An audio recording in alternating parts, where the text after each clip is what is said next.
Hello everyone, welcome back to another video on the channel. So my name's TM and I am doing the Q&A video that I wish I'd done a while ago. I'm gonna be stuttering a lot. It's very cold outside, so I'm actually doing this Q&A in my truck. Why am I not doing it in the house? Because why not? That's why. So the way I'm gonna be doing this Q&A is I'm actually gonna be taking questions from 3 different areas. There are 2 to 3-ish questions on the most recent video that I posted. There's several questions on the community post, and then there are unanswered questions on the last Q&A video that I'm going to answer in this particular video that I can answer. So I'm going to start off with the older questions, and then we're going to move over to the more recent questions. So let's go ahead and get right into the video. So the first question comes from Preston Barksdale. I want to prefix this as well. There are going to be some names that I'm just going to absolutely butcher, and if I butcher your name, I'm very sorry. He says, how good does the 570 turn the Outlaw 2s? If we're talking about stock, it's not going to turn them that well, especially the 28s. It's going to turn the 29.5s a little bit better, but stock-wise, it's not going to be that great. So you're going to want to do at least the CV Tech primary clutch upgrade, and then upgrade the spring in the secondary, and then you won't really have any problems from there. It still struggled a little bit, but you can get away with just the CV Tech primary. Gord Lockwood says that, can you bump start a foot shift Rubicon? Have you ever tried it? Yes, you can. You very much can. The easiest way to do it is to put it in 4-wheel drive and then put it up in 5th gear. And then you can almost, if you have enough guys, you can actually push start it that way, which, you know, very, very helpful tool. Of course, it's one of the reasons why I like the foot shift Honda. You could do this with the ES model as well. It's just a lot harder because the ES doesn't like to shift when the machine's not running, so you have to kind of rock it back and forth to get the shift, which is similar to the foot shift, but the foot shift's not like nowhere near as bad. So we have a question from Ride for Mine, who says, do you like the Polaris 570? The Polaris 570, the newest one anyways, I think it's a really good bike. I think it's a really good trail bike. I don't have really too much to say about it because I don't have a lot of experience with it. The power delivery is pretty good on it. Don't really have any issues there. Like I said, controls just fine. Power steering is pretty good. Suspension's really, really nice. I mean, I think it's a really good buy. If you're looking into Polaris, or if you're a Polaris guy, the 570 is a really good option, and plus it's rather light compared to the 1000. So yeah, 570, really good bike. We got a question from James McFadane. Fadame. Yeah, I'm sorry if I'm gonna butcher your last name, man. He says, hey man, which one would you recommend to a rider that has only ridden an old Honda 250? It's funny because I actually had a Honda Recon 250 at one point, and my best recommendation is to start on like go to like a 450 or a 500. I'm pretty sure in this question he's referring to either the Rubicon or the Outlander. I would say the Rubicon. You know, jumping up that big of a difference in Honda is really not that bad because our horsepower is not really all that great, nothing special. So yeah, I would say jump up to the Rubicon would be pretty good, because the 570 is a bit of a jump. Like, it's a massive jump between an old 250 and to a 570. But then again, if you have good throttle control and you're a good rider, you can handle the bike just fine. So looking to the community tab, there are a lot of questions here, but there are multiple questions asked by singular people. I'm just going to answer those in kind of a rapid fire succession, with the exception of a few of them because they go into a little bit more history. So we're going to go ahead and talk about that, and I'm going to be trying to answer kind of all of them at once. It'll make sense, trust me. So looking at South Coast Sledder, he has 3 questions here. If my phone could stop glitching out. So it says, fastest you've ever drove, or have you ever drove a sled, is question number 1. Question number 2 is how fastest you've ever gone. And the third question is, have you ever ridden in skeg? So I'm going to start off with the skeg and the sled question. No, I've never ridden a sled before. Despite living in Ohio, you know, we do tend to get enough snow for a sled. We don't like get that much snow per year. I mean, like, we only have like 1 to 2 big snows a year, if that. Sometimes we don't even get a snow at all. And so I don't own a sled. I don't know anybody who does own a sled. I do know of a neighbor who has one, but he's like about a mile away, and I don't know him personally. It's just I've just seen him out riding it. So I've never ridden a sled. I have no experience with a sled. I'd like to, though. I think it'd be pretty. Fastest you've ever gone. I think you're referring to ATVs here, but just in case, I'll answer them on both accords. The fastest I've ever gone on an ATV was close to, I believe it was, I think it was in between roughly like, I know it was in between 70 and 90 miles an hour. I know it was, and it was on the Yamaha Raptor. And then the fastest I've ever gone in general was in a Nissan GTR, and it was, I'm gonna forget the exact number, to be honest with you, because it's always just shaky, because when you get into a situation like that and you're going that speed, you're not looking at something like that. It was roughly 170-ish miles an hour. I mean, we were flying with that car. It was ridiculous. I don't want to get into any more specifics, but yeah, we were flying in that car. I did a lot of stuff, like dumb stuff, when I was in between 16 and 18 years old, I'm not gonna lie. But yeah, that's the fastest I've ever gone, and I never want to do it again. So Mouse Clicks for You has a couple of questions here. So let's start off with this first one, because the other one I have to elaborate. He says, my question is, what is your dream place to go? Well, and have you ever been to Canada? I've been to the border crossing area, but I've never actually been into Canada, so the answer to that is no. And then, do I have a dream place to go? I mean, not really. I mean, I guess if I was to answer this the best I could, I would like to go to like Mud Nationals and spend like, I think the whole entire event's like maybe like a week long or something like that. I would like to do that. With my current job, it'd be really difficult to do, since I have to be, you know, active at work and stuff like that. So, but I would like to do that someday. I would like to go to like Mud Nationals and spend like an entire week there, you know, get a lot of good footage and stuff like that.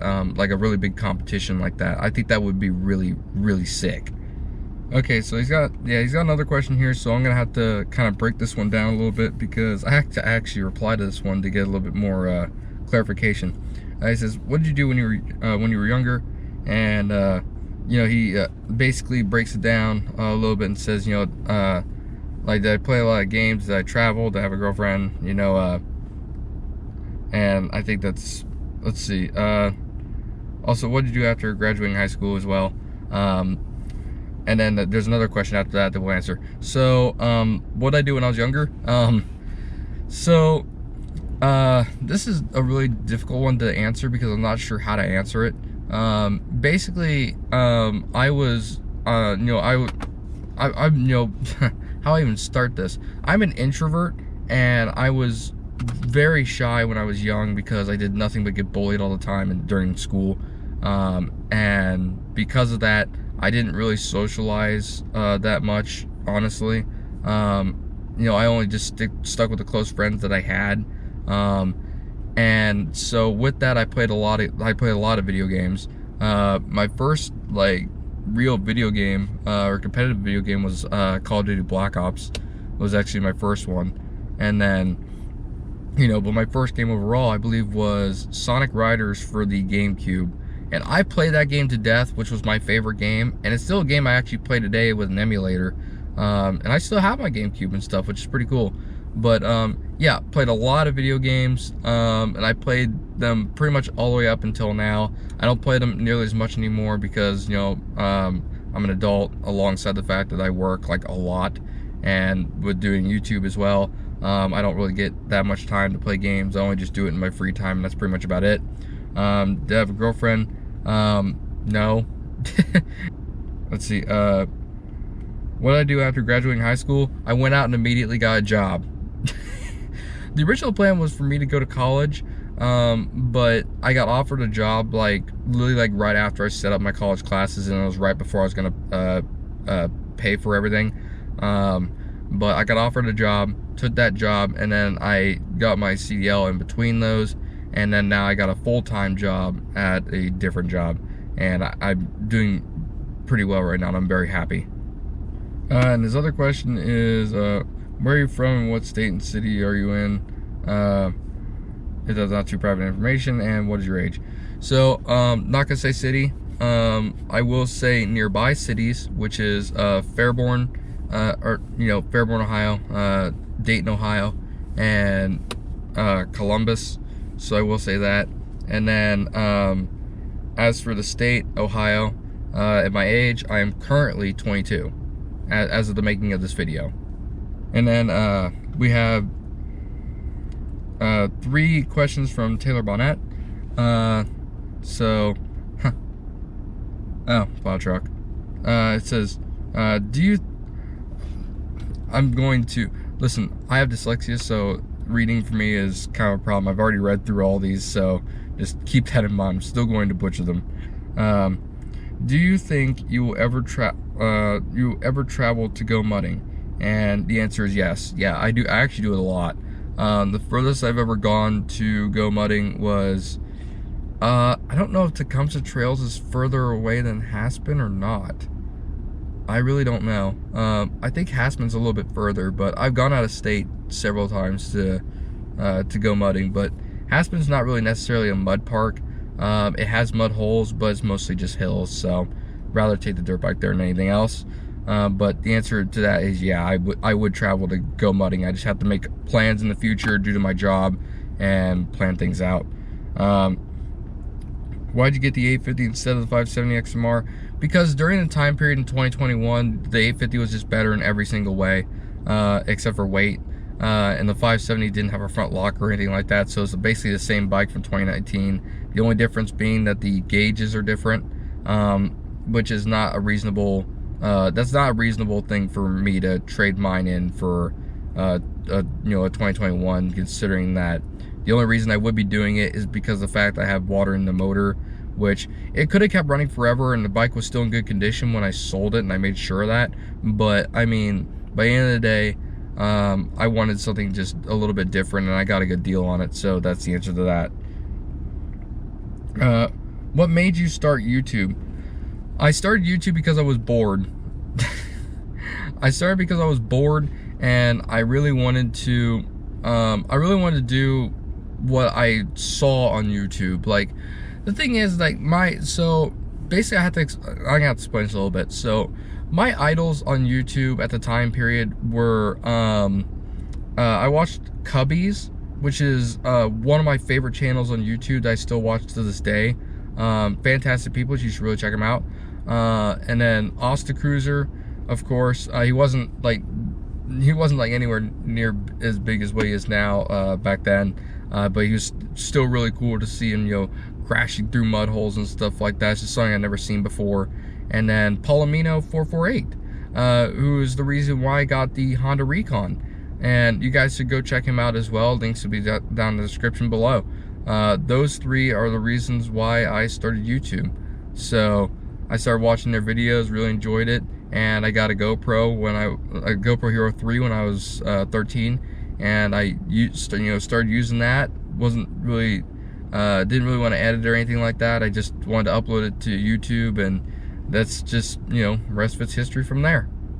All right, so now we come to the last 2 questions. So let's start off with the one from Bossman, and he says, hey man, which unit would you say is a better buy, the 2022 XMR 570 or the MR 570? I do mostly trail riding, but also like to hit a few mud holes every now and again, and I am torn on which model would be the best value. The best value is the MR. There's no question about it. It is the better value for sure.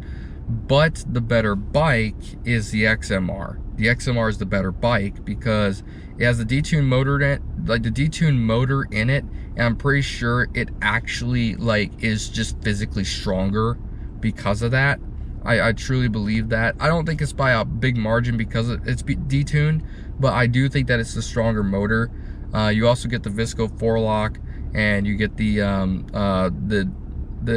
what is it called, the anti-theft key, the ESS key, which I'm not the biggest fan of, but if I'm being honest, it really is pretty nice for protection, as long as they're not all programmed the same, like the recall they had in 2021, which was kind of sucked. But you also get the throttle by wire, which is, you know, the eco, normal, and sport mode with the electric throttle. It sounds like a lot, but the thing is that if you break each of those down, the only one that's actually really worth it, in my opinion, is the Visco 4-lock, and that's it. But if you only hit mud holes every now and again, the Visco lock works. It works exceptionally well if you know how to ride the bike right. You know, just hit the mud holes with speed, keep your speed up, and it will lock every single time.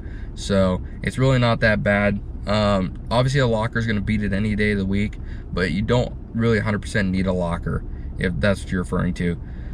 So I would say the best value would be the MR 570 would be the best value, but if you had the money, I would go for the XMR.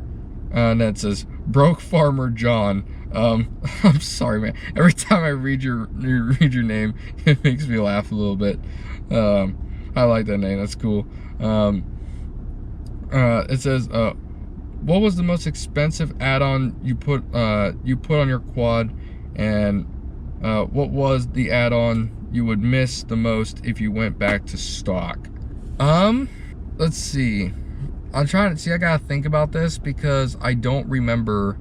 I mean, arguably the most expensive add-on was, I mean, if we're considering tires is the most expensive, because I had the because it was the Outlaw 2 with the Outlaw 2s with the MSA M20 wheels. Those actually outpriced the Assassinators by themselves, because that's what I did. I didn't buy rims with the Assassinators. I just bought the tires and then just swapped the rims from the stock one to the new one. That was definitely the most expensive upgrade, and it wasn't the best upgrade though. Clutches was definitely better, but that was the most expensive you know, thing. But if we take that away, then it's going to be clutches. It's going to be clutches for sure, because a lot of people don't know this, but I actually had an STM primary on the 570 before I got rid of it, because the CV Tech wasn't quite enough for as extreme riding as I was. I wanted a bit more, so we ended up putting an STM on it. Don't ask what happened to it because it's a long story. But the thing is that you know, I just wasn't confident enough in the CV Tech. It would have done fine, but I just wanted more power, that's all. As for the add-on I would miss if I went back to stock, it would probably be the exhaust and tune, because the stock exhaust doesn't sound bad, but I want the bike to sound good, but I also don't want it to be loud, which is the reason why I had the HMF Performance Series exhaust and I swapped it to a GSE. That's why, because the HMF was just a little bit too loud for my taste. I didn't want to, you know, change the packing a whole bunch. I didn't want to do that, you know, and I wanted something that was just a little bit more practical, so I went with the GSE. So if I swap back to stock, I would miss that for sure. The halos are right behind it, but I can get away without, you know, no halos. That's just cosmetic. But the tune, it actually does make a difference. Not the biggest difference, but it does make a difference. So that's basically the end of the video. I want to thank you guys so much for your support and everything, and you know, from subscribing to the channel, stuff like that.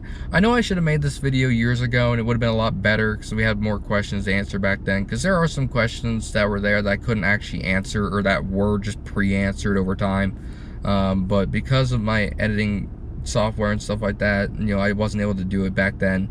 So I didn't expect the Q&A to get any traction at all, and it didn't really gain much traction, and that's totally fine. I'm just glad that I was able to answer some questions and, you know, interact with you guys, because I want to do that stuff a lot more, and I hope to do that in the future. There's one thing I like about having the subscriber count that I have is it's just low enough to where I can still interact with you guys directly, compared to if I was to have like 100,000 or something like that. No offense against those who have 100,000, of course. I mean, they're probably great people, but I gotta turn the heat down. But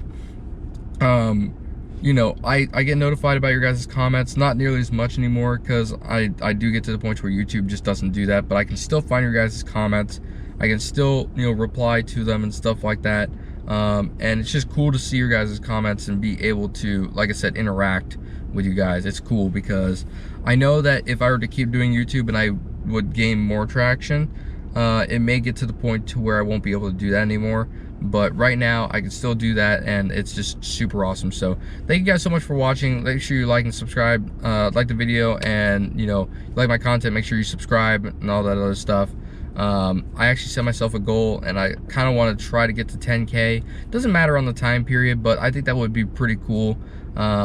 So yeah, again, thank you guys so much for your support, and I hope you guys have a amazing day and stay safe out there.